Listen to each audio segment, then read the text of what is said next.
All right, very pleased to be joined now by the play-by-play commentator for the Prime Monday Night Hockey broadcast. You've heard him all season long. We've had a few Prime games out here in Vancouver. John Forslund joins us now. John, how you doing?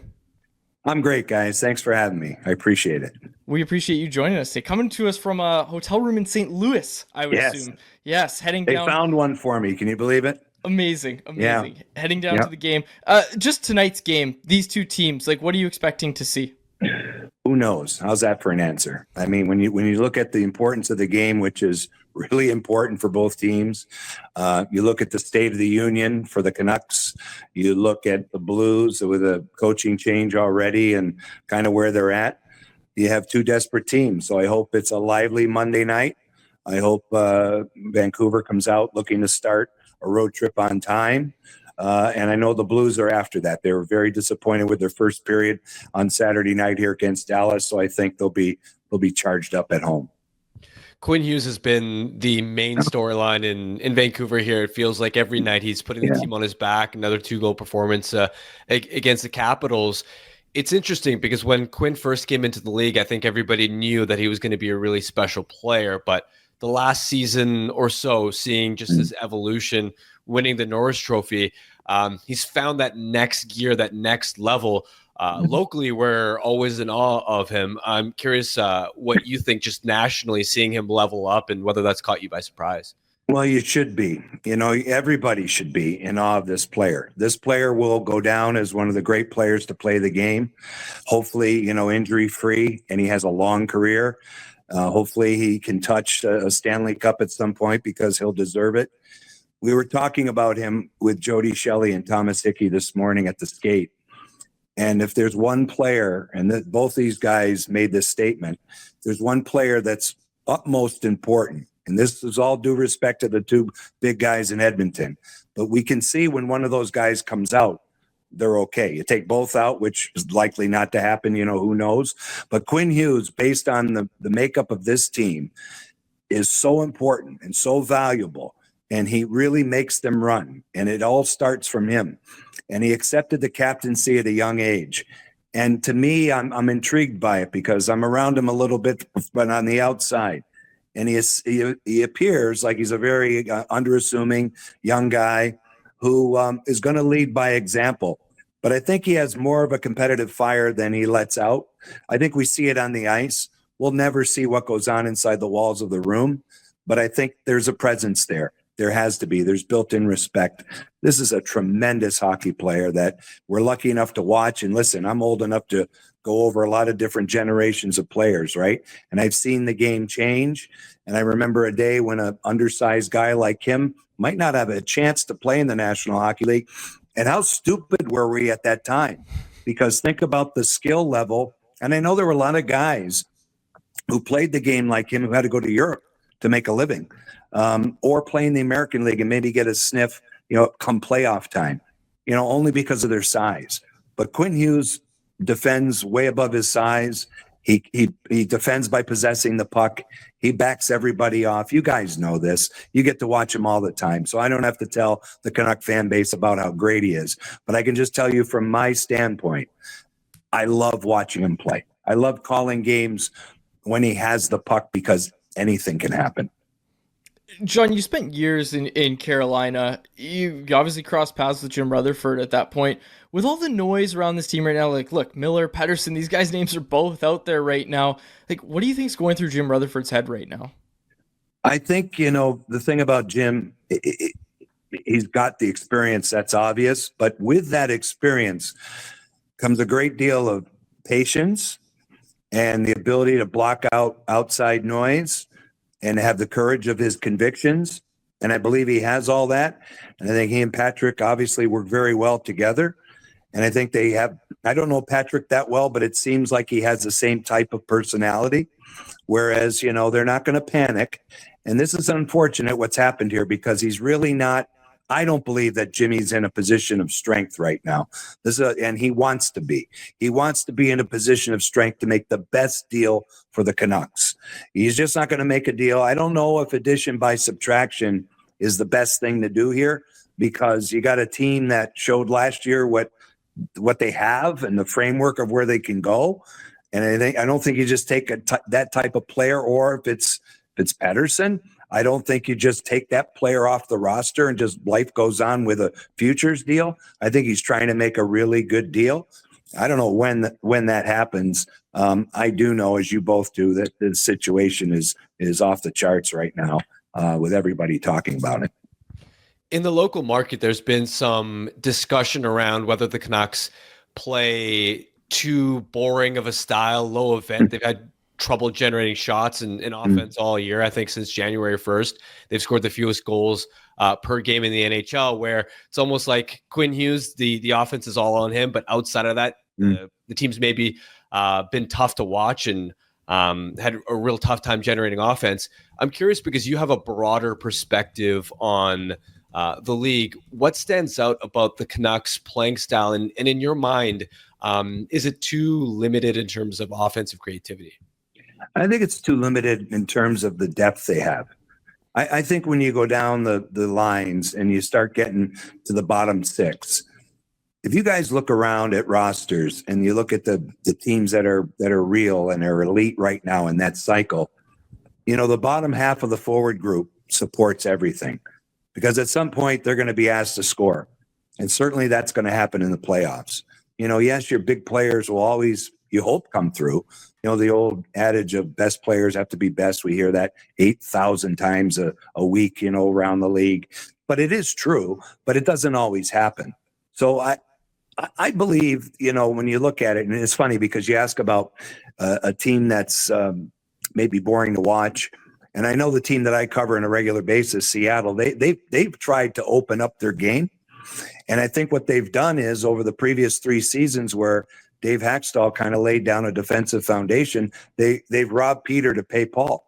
And so Bilesma's come in. He's tried to make them a little bit more offensive minded, north with the puck, but it's opened up some problems through the middle of the ice and certainly in the D zone.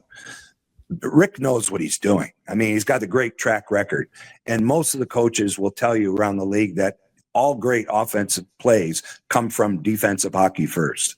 So you got to have that. I just think there's a lot going on right now. I'm not going to say it's unworkable, but as an outsider, it might be. When you look at the Canucks and the environment they have, I don't know how everybody gets in a positive vein just by showing up at the rink and saying, okay, guys, we're ready to go. It's a new day. Let's go. I think this thing is hanging over them. At some point, they're gonna reach a breaking point. I think they're happy to be away from home right now. And I think tonight's game will show us a lot about where they're going to go this week. And really, when you're, a handful of points off the line in the West, it's really about what you do this week. It really is. It's must-win territory. Quinn Hughes is talking about how they're scoreboard watching, and how could they not be right now. John, turning back the clock a little bit here. 2011, Game 7, Chicago. You were on the call for the Alex Burrows goal. Yeah. We talk a lot in this market about that goal, how that was it was overtime. It could have gone either way, and that was probably the end of that core. If they lost that game, they don't get another chance. What do you remember from that goal, that game? Could you feel it in the building, what that goal actually meant? I remember exhausting travel all the way from Raleigh at the time to Vancouver, because we weren't a lock to do the game. Darryl Ray and I did the game for then Versus, if you guys even recall that. So Versus was the rights holder in the United States coming out of the second lockout, the canceled season. So, we were scheduled to do another series, or we're on another series. I did some of that series, and then we were scheduled to go Game 7. So it was a big assignment for both of us. Flew out there. We got out there, and I remember the game and the circumstances, because Daryl's one of my great friends. So we had a chance to work that game. We started together in Hartford in '95. So this was kind of a great moment personally for us. Turned into a franchise moment for the Canucks. Chicago was who they were. And I remember Alex Burrows scoring. I remember him going around to the other side. I forgot what I said. I hope it was good. And I remember the elation of the crowd. And I've been in Vancouver a lot in my career, and I really enjoy it there. And I love the fans there. I think the building, is there's something to it. I'm a traditionalist, so I go back many years. I remember Orland Curtin back. That's how old I am. So, this has always been a franchise that deserves a lot more than they've received. And I feel their pain. I think that's the thing. When you've been in the game almost 40 years, you feel the pain of a fan base like the Canucks just aching for this. I'm curious because Quads alluded to it earlier. You spent a lot of time in Carolina. I'm sure you got to know Jim Rutherford pretty well. He's a big time character, big time personality. Even just the limited few years that I've had a chance to get to know him. Do you have any cool Rutherford stories from your time working in Carolina?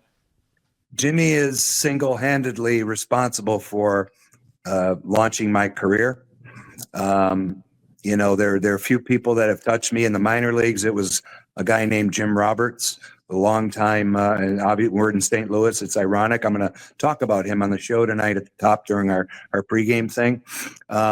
Jimmy really helped me learn about the game, my place in the business, how to go about being a broadcaster in professional hockey. Worked with them the last 3 years. I was in Springfield. They won 2 Calder Cups back-to-back in my last 2 years there.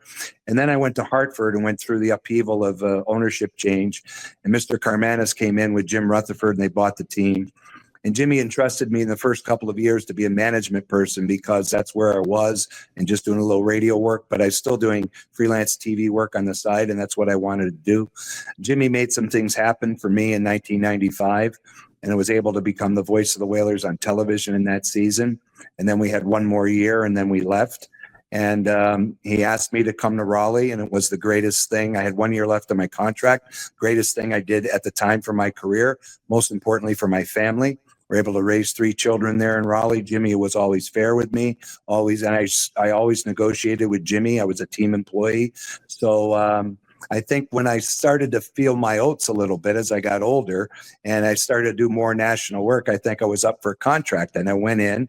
And we went at it. It wasn't good. And I had an agent at the time, but Jimmy didn't like to deal with agents. He wanted to deal with me personally because he felt he was almost like a father figure. Okay. So I'm going to go see my professional dad, and we're going to sit down and try and iron out a contract. I went home, told my wife, I said it was just awful. I don't know what kind of mood he was in. This was terrible. So I went back for round 2, and I sat down with him, and I got in there, and I was all fired up, and I was like, gave it to him, and he sat back in his seat, and I thought he was going to fire me. And if with all due respect, I do impersonate him a little bit. He sat back in his chair, and he goes, "Now you're negotiating. Good for you. I think we got a deal." And I couldn't believe it. And we did the deal, and I love him. I really do. I know. Listen, when you're GM in the NHL, you polarize your fans. People like you, people don't like you. You're the villain. You're this, you're that. I know one thing. He's a lot younger than his age. He's always rolled with the changes. Look at that organization, the people they've hired. And Patrick is a really good general manager. So I'm a biased opinion on Jim Rutherford. He meant a lot to me. That's a great story. I love that. And hey, any day we get a Jim Rutherford impression on the show is a great day. John, final thing for me, just these Prime broadcasts, we've talked about them all season long. They've been an excellent product. When you got approached to do them, was it kind of like a no-brainer just to immediately do it? Well, I had about a 90-minute Zoom with the people in April. And they asked me about it, if I'd be interested or if I could do it. And obviously, I can do it. I thank the Kraken for allowing me to miss a few games. I'm missing one tonight in order to do this. Really great of the people I work with out in Seattle. But what they did in that Zoom call was ask me my opinion on how I call a hockey game. And guys, no one has ever asked me that in my entire career. I've been hired and I've done games, but no one's ever asked me about how and why I do certain things. So when I came away from that and no job was offered at the time, I said to my wife, that's the first time that's ever happened. But I appreciated the fact that they listened to me, because if you watch these games, we put the game first. The game, it's all about the game. We come on the air 45 minutes before our pregame show and show you visuals of the city and the arena, the concession stands, the fans, We have little segments that we roll in, the mic up the players during the warm-up live, all these different things. I hope it brings people closer to this wonderful game. And we have so many cameras, so many resources. We got a great producer in Mark Askin who does a fantastic job. It's a fast-moving show. I don't think we miss anything. I think we present the game. We have to. We present the game the best we can because we're going to Canadian markets. We're going to Canadian fans. We're going into Vancouver tonight where they're used to an outstanding broadcast. And what are we going to do now, right? And that American play caller better not screw up, right? Because they're ready to jump on me. And that's okay because we all make mistakes and I will. But I really love this. This has come at a great time for me personally, but most importantly for the NHL. I think the games have been great. I think the fans have soaked this up. Our replays, we even have more natural sounds in our audio mix than most broadcasts. You can hear everything, including us. Usually if you hear everything, the skates and sticks and whistles, and it'll drown out the announcers a little bit. For some reason, they're able to bring it all together with the crowd so that you hear that it is loud. Sometimes it's just the way the games are produced audio-wise. You could have the crowd going crazy and it won't sound like it. So at home, you don't get that feeling. I hope when you watch Amazon on Monday nights, you get the feeling that you're at the game. That's what we're trying to do. And we've had some great games so far. We really have. So hopefully tonight's another one. Absolutely. Looking forward to it. John, thanks so much for taking the time today. We greatly appreciate it. And we will hear from you tonight. Thank you both. And you guys keep up the great work, okay? You're doing a great job. You're the next generation, right? I'll be done here. Maybe tomorrow. Maybe this will be the end. I don't know. This will be my last podcast. But I listen to you guys a lot. You do a great job because as we go around the league, you're the pulse of the fans. You're the pulse of the teams, and you help us a lot too. So keep it up. Appreciate that. That's super nice. Thank you, John. You guys, boys. Take care. Thank you. There he is, John Forslund.